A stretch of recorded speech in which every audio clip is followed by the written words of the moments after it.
What up, YouTube? Ed coming back with my Philly show recap for Friday and Sunday. Both days were incredible. Had a blast at the show. Was hanging out with some of my good friends here in the community. Big Scott 35. I know he made the trip up from North Carolina, the dirty South, to come to the historic Philly show. So it was great to see Scott there. Also, Reese, ND Card Ranger, it was awesome to see him. He was there Friday and Saturday, so got to meet up with him on Friday. Mike O was also there on Friday as well. And then B-Rolf 6 was set up. Purchased a card from him on Sunday that I will show shortly. And also my boy Ty, Daniel 3491, also made the trip up from Virginia. So got to see him on Sunday as well. I can't believe I'm going to say this, but Sunday was, at least for me, it felt like it was the busier of the 2 days between Friday and Sunday. Several aisles were impassable on Sunday, and I know that they had some pretty prolific signers on Sunday, but still, Friday had Jalen Hurts there, and they had a lot of the members of the Super Bowl team. So I felt like on Friday maybe more people were there for the autograph sign-ins than for the cards. But today, there was a shit ton of people there for the cards. I think the dealers made out really, really well. And yeah, it's really something just to see how much the Philly show is growing and getting even more and more popular. And I think a lot of that is attributed to just the current landscape of card shows, which brings me to my next point. There was a absolute tonnage of selling, especially on Friday. Not as much on Sunday. More people seemed like they were buying from dealers, but on Friday in particular, I don't know, maybe it was just the time I got there. I got there at 4 o'clock on the dot, and I lucked out with my YouTube Hall of Shame magic. I lucked out, and I got the first parking spot right outside the front door of Hall A. I couldn't believe it. I was dumbfounded how that happened, but just right place at the right time, or lucky magic, I don't know what. But Friday, it just felt like everyone was selling. Every table I went to, someone was plopping down their briefcase or their Pelican case, opening up and selling to dealers. And dealers were buying pretty aggressively. And I would say it was 60-40 modern to vintage that was being sold. A lot of higher end vintage and a lot of vintage sets were being flipped. Tons of vintage flipping going on, as well as the modern. But it's really something. And I think that's why card shows and the regional shows and even the national, I've said this before, I feel like that is why card shows are just accelerating so much. It gives a lot of people an avenue to move cards without a 1099, and I think as long as the rules are set up the way that they have been for the last couple years in regards to selling online, you're going to see card shows just increased in attendance because it provides a service for people who want to move cards. And right now in the hobby, a lot of people like to sell or whatever noun you want to use, sell, flip. A lot of people are doing that. So I think that's a big reason why you're just seeing this huge spike across the board. Doesn't matter if it's Chantilly, Philly show, White Plains, Dallas, the National, Burbank. I mean, these card shows are providing a service. And even when I watch JT, shout out to Triple Crown 24, when I watch his videos, Triple Crown 23, excuse me, while I watch his card show vlogs, so many people are coming up to him as well, even at the smaller shows, like Shipsawana and the local shows in the Ohio area. So it's really something. So 4 minutes of your time. Let's get into the pickups here. So again, this is primarily going to be, I think people are going to be surprised with what I'm showing off here, but went through a quarter WNBA box, and there was a lot of the current release of Prism. And the way I look at this as, it's so expensive to open up 2024 Prism, WNBA Prism. It just released. The Hobby Blaster boxes are I think they're like double right now on the secondary. So to have a quarter box there of base and singles, I'll take that any day. So went through that thing, and these were all a quarter. So we got Nika Mule. This is out of Select. Rookie card, quarter. Kate Money Martin, Kmart. This is the image variation from Prism, quarter. Prism Monopoly, which has just been released, WNBA, quarter. We got the Select, Kmart, Kate Money Martin, quarter. We got a Select, Sophie Cunningham. We got an Origins. This is from 2023 of Lexi Hull for the Indiana Fever.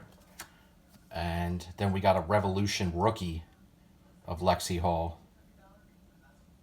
So all those cards were a quarter. And when those cards are a quarter, like I told Ty at the show, no art of the deal. No art of the deal. You do not haggle on quarter cards. Just pay the price. Next, I was walking around a lot. All these cards I bought on Friday. Friday, there were so many cards I wanted to buy that honestly, they were just out of my price range. Didn't bring too much money with me to the show. Wanted to try to budget a little bit better. So, of course, if I had a larger bankroll, I would have probably bought a lot of these cards I really wanted. But budgeted and found a dealer in the second room that had a lot of WNBA priced pretty good. And that caught my attention. And they worked with me on the price. They gave me a nice bundle deal. So it was a no-brainer to grab these. So we got the Aaliyah Boston, one of the big three for the Indiana Fever. That's her Prism Red rookie.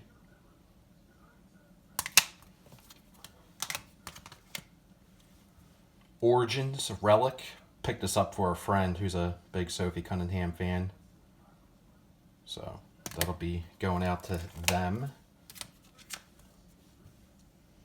This was the only baseball card in the showcase, so picked up a Jackson Merrill.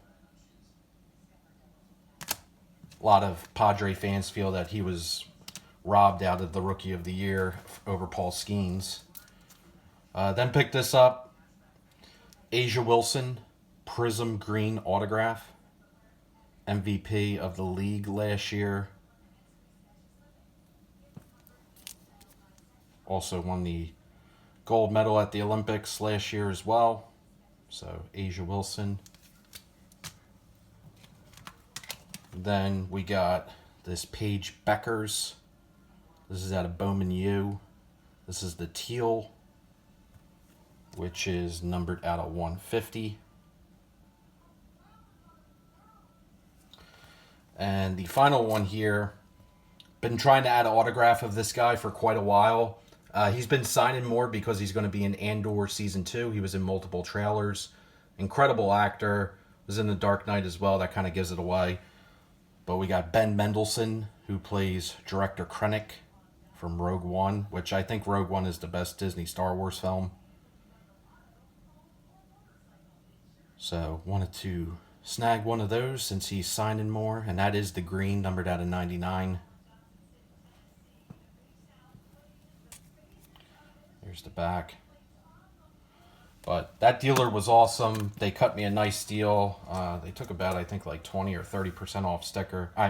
20% off sticker. So love to see it, and it's always awesome when dealers work with you.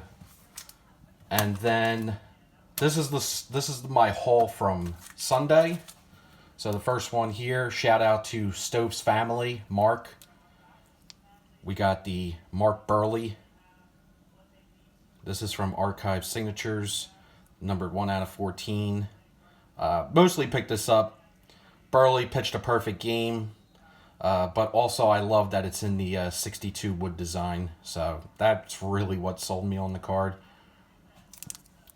And Mark Burley, in my opinion, not going to be in the Hall of Fame, but definitely was a damn good pitcher. And like I said, he's going to be forever remembered in the baseball history books because he pitched a perfect game. So, $20 for that. I couldn't beat that. Then, again, more Money Martins. The cracked ice there was only a few bucks.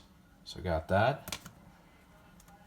And then worked out a deal on this one. This is the Disco Prism Future Stars. It's numbered out of 75 there on the back. So another Cape Money Martin. And then snagged this one. The dealer had this stickered for $50. Didn't really want to pay that, so was able to work the dealer down some, and they took off a decent amount. And this is out of this year's WNBA Prism. We got Lexi Hull. So on Sunday, did not pay sticker price for anything.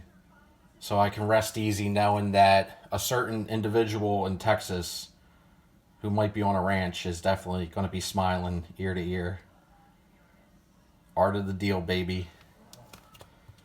And the final card here, because we only got one baseball card and all WNBA, had to pick up some vintage.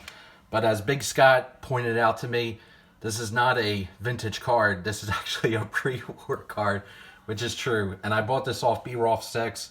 Gave me a really, really nice deal on this. This is just I just find this card fascinating from a historical perspective. This is from Churchman Cigarettes. We got a beautiful Jesse Owen. So Jesse Owens.